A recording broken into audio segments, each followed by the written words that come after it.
Hello there and welcome back to another review. So today we're going to be looking at a film that is quite important in the world of Hong Kong movies, mainly for the reason this was a Hong Kong production that featured a certain Western actress in the leading role, and that is the amazing Cynthia Rothrock. And the film we're looking at and talking about today is The Blonde Fury, otherwise known as Lady Reporter, made back in 1989 and directed by Mang, who sadly passed away in 2023, but was an amazing stunt performer and comedic actor, especially in the sort of the Siu-ho camp. Now, to my knowledge, this was the first and only time that sort of a Western actor had sort of a lead and top billing and leading role in a Hong Kong movie. I could be wrong, but I think this is true, and this really shows and goes to highlight just how important Cynthia Rothrock was at the time. Now, as I've said before, I always felt the Hong Kong movies gave Cynthia more opportunity and respect to her talents than some of sort of her American productions ever did. Nobody did or ever has done action like the Hong Kong players, and especially in movies like Yes Madam, Shanghai Express and this one here, they're all real showcases for Cynthia Rothrock's talents. Corey Yuen was involved with production on this one too, so with Mang and him on board and Cynthia Rothrock and people like Billy Chow in the movie, you know you're going to be in good hands. Now, I have to give a big shout out to you, like Eureka here, because this was one of their movies up until its release here I'd totally forgotten about. I'd completely forgotten about this movie, so it's really fantastic to finally have it in my collection. Now, the novelty of just having Cynthia as the leading role, doesn't necessarily mean a good movie, but I'm pleased to say if you enjoy movies like Yes Madam, Tiger Cage, In the Line of Duty, Right and Wrongs, these kind of sort of modern day actioners from Hong Kong that happened in the mid to late 80s, you'll find loads to enjoy here. And speaking of Yes Madam, you may remember Mang being in that movie too, where he also sort of handled the fight choreography in that one.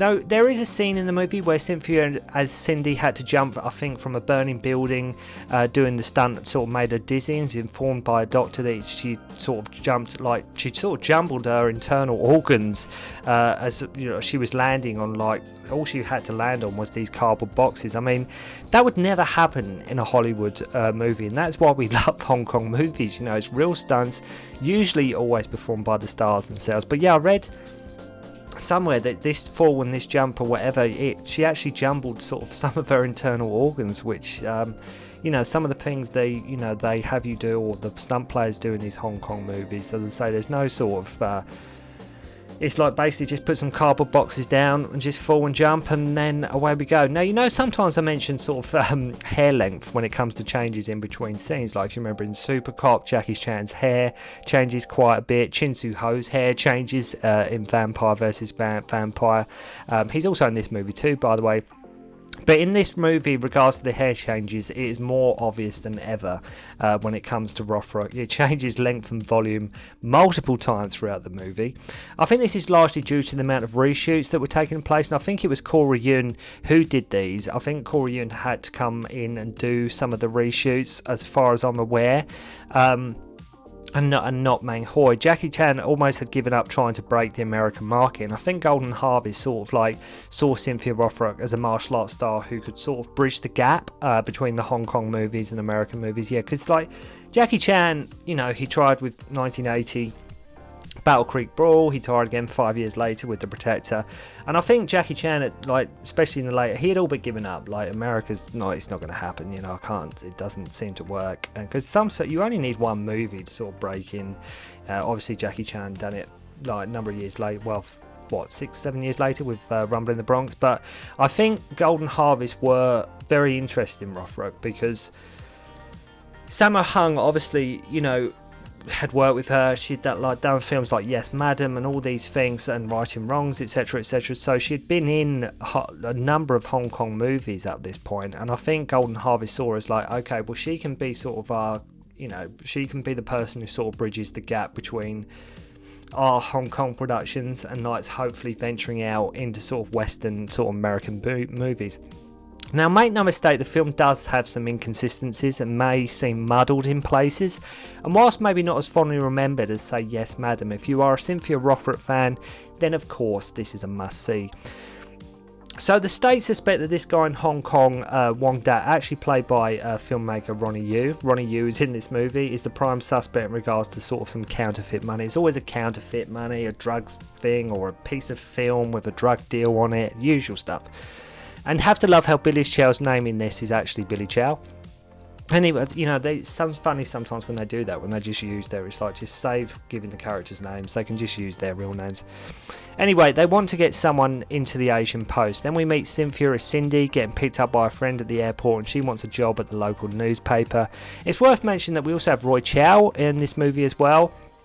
I have to love when she goes to the newspaper office, her interviewer, Miss Moy, is like she's like, to be successful, just be a bitch. You know, that's good advice. So her new partner, Big Talker Chung, starts showing her around, and this is where you notice her hair go from like frizzy to straight, and not for the first time either, I might add. Like I say, it's frequently happening throughout the movie.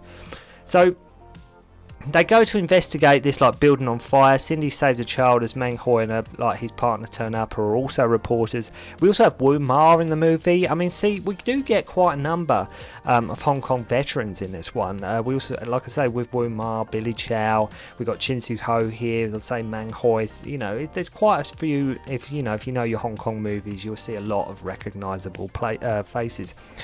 So Wu Ma plays like Mang Hoi's dad, who is like the director of who he works for and hasn't paid his wages. They even go as far as to shoot because they have this scene where it's like they go as far to shoot like a corpse in an office with fake blood, and all just so they can sort of print it as news, and everything's like, okay. So Cindy sneaks back to her place at work at night as there is this door that she is forbidden from entering, which leads to a really cool action scene involving some scaffolding, and after this she sort of like gets arrested. We have Melvin Wong here as well in this movie. See, the stars just keep on coming, and guess what? He is actually called Melvin Wong. You know, as I say, just forget even giving the characters names. They can just use their real names. Always handy, like I say, when the movie doesn't give you loads and loads of names to remember. Anyway, Cynthia, if you haven't guessed, is the person undercover for like the FBI. Melvin Wong is the superintendent. It's like, I don't want you coming in here causing loads of trouble. So yeah, Ronny Yu is our villain, and the whole plot is just centered around some counterfeit cash. Okay, it's just basically about some counterfeit cash. We have Chong Fat, as dependable as ever, as one of Ronny Yu's goons. Cindy tells her friend Judy she has to go home in like 2 days, and she reads a file from her dad, who is investigating the baddies as well. Mang Hoi is tailing Cynthia, and at one point he calls her blonde pussy. When he phones Taibo, and you will remember from Taibo, you will remember from loads of the early Jackie Chans. Then he photographs Roy Chow as like a prosecutor, and he gets like kidnapped. And no sooner has he been kidnapped and they inject him with like some green fluid, which knocks him out. We have James Tien here too in the courtroom scene, and as Roy Chow is now like tripping, he is convinced he is an alien who lives on Uranus, and that he himself is He-Man. After which he gets admitted to hospital. You know, I think that's probably best. I think that's probably the best place for him. So Chong Fat has gone to Judy's place to investigate and is hiding this. This is quite a funny moment here when a rat sort of goes up his trouser leg. There are some like quite funny, amusing moments in this. So this rat goes up his trouser leg, and as Judy starts whacking him with a tennis racket, he's sort of behind a curtain. The rat ends up in sort of his mouth at one point. Then Donald the dog chases after him. I love how when we see him in Ronny Yu's office, his face is sort of like, because you see him sort of go off, and then when you next see him in Ronny Yu's office, his face is like clawed to death. Randomly now Siu-ho turns up, who says he is from the insurance company, and whilst having a meet they catch Mang Hoi spying, who tells you that her dad was kidnapped the day before, and Siu-ho says he was put up to pretending to be an insurance officer by Big Talker Chung. Again, as I say, forget about all the names I'm chucking at you. I'm just quickly going through the movie, just giving you an idea of just sort of what happens and go from there. There is actually some awesome dialogue when they find Billy waiting there with the fact where the fact a fight is about to take place, and they draw parallels with being intimate, and it's quite an awesome bit of dialogue here. Like with lines like, I want to see how long you can last, and I think I can satisfy you. And it's like, because you know it's not in a sexual way, but they're about to duke it out. And the thing is with this fight here with Billy Chow, it's so awesome, but it's so brief. Like, it is so brief. It could have gone on much. I wanted it to go on much longer than what it did. And also in this movie, if you take note, Billy Chow has his sort of Dragons Forever goatee going on here as well. Mang now working with Cindy to confront the guys who kidnapped Roy Chow, who tells them about this hideout. So it's sort of your usual generic Hong Kong movie stuff. There's a hideout, there's some counterfeit money, usual stuff. So they go to investigate, and they love Mang creeping about as Billy just watches him over this railing having a cigarette. Some funny dialogue here too when he says you have entered the safari park with all the lions and tigers. And Mang replies, and he just goes, all I want to do is play on the bumper cars. Like he doesn't want any trouble. So after an awesome fight, Siu-ho actually beats Billy Chow. Now you thought he would have been like Billy Chow. You thought he would have been there. It's Billy Chow. He's a villain in so many sort of classic Hong Kong movies, and you thought, he might be sort of the end villain, like for the final showdown. But Cynthia actually beats him here. So Cynthia gets to show her stuff here too, and to be honest, it's a contender for probably the most badass, I would say, Cynthia Rothrock has ever looked on film. I think in this movie, above all others, this is probably... I mean, she looks, especially in the 80s Hong Kong period, she looks absolutely incredible, but especially in this movie, because it's her movie, there's something about here, but especially in this scene, I reckon it's, like I said, the most badass she's ever looked. You can get a great corner walk run, fighting in heels and skirt too, I might add. She absolutely nails the guy. Like, this is showing how much a leading lady can kick ass on film. So they all get grilled by Melvin after the fact. They print an article about Wong Dak being involved with fake money, and his goons sort of trash the joint. We have Vincent Lin here too. I'm sure many of you remember from Operation Condor and Jeff Falcon. And Wumar is now in hospital, and all these scenes are pretty much comedic relief, and you can never go wrong with Wumar. He's like, he says at one point, increase the sales of our newspaper and avenge me. So Cindy and Mang sneak in and find Roy Chow actually, because if you remember when I said at the court he thought he was He-Man, because he's just absolutely tripping and his balls off at this point. When they find him, he is actually watching He-Man. so he gets drugged, and they try to lie him outside the building via rope, and him sort of wrapped in these bed sheets. They take some wanted posters with him, using they use these fake eyes cut out of a Bruce Lee poster, which is ironic, as sort of weird connection there, because Roy Chow did actually act with Bruce Lee. So Ronny Yu plans to kidnap sort of Judy, so Cindy finds out Siu-ho is a cop and always the charmer. He calls her a white hag at one point as well. So Judy gets chloroformed and snatched at the hospital. Roy Chow nearly gets electrocuted, which I won't bore you with. And guess where the exchange for Judy takes place? You guessed it, in typical Hong Kong movie fashion, we're off to the warehouse. Where else do you have a showdown and the climax and the end battle in a Hong Kong movie? Of course we go to the warehouse. So it boils down to Wong wants this file for Judy. We get Cynthia doing her thing on some netting, and make no mistake, despite being a Hong Kong movie, this is a Cynthia Rothrock movie, through and through. This is very much Cynthia Rothrock's film. She absolutely owns in this movie.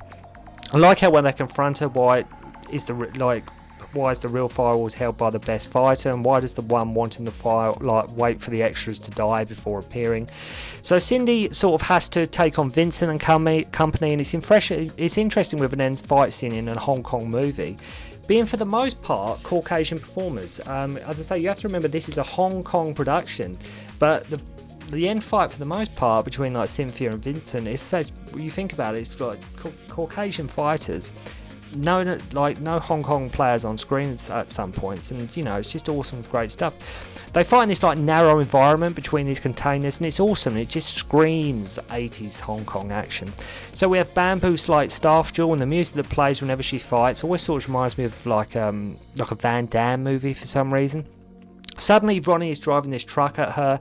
Siu-ho uses a rope hook and gets dragged along behind. Yeah, it does go a bit sort of mental. I'm just sort of crashing through the ending here, but it sort of goes a bit crazy at this point in the movie. Bear in mind, this is all just about a file as well. This is about.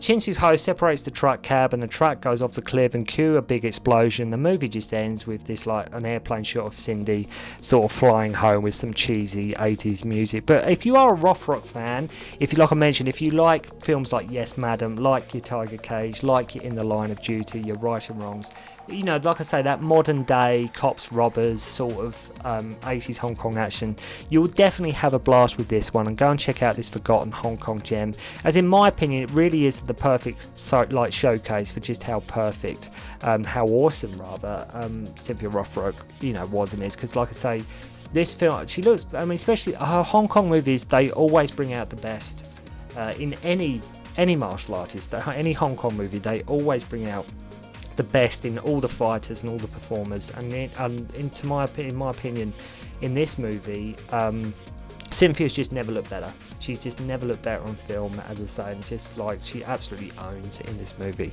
So, but let me know in the comments below if you've seen this movie, what you did think of Lady Reporter. Is it your favourite Cynthia Rothrock movie? Actually, what is your favourite Cynthia Rothrock movie? Let me know in the comments below. So, thank you very much indeed for watching. Hope you enjoyed the review, and I'll see you again soon.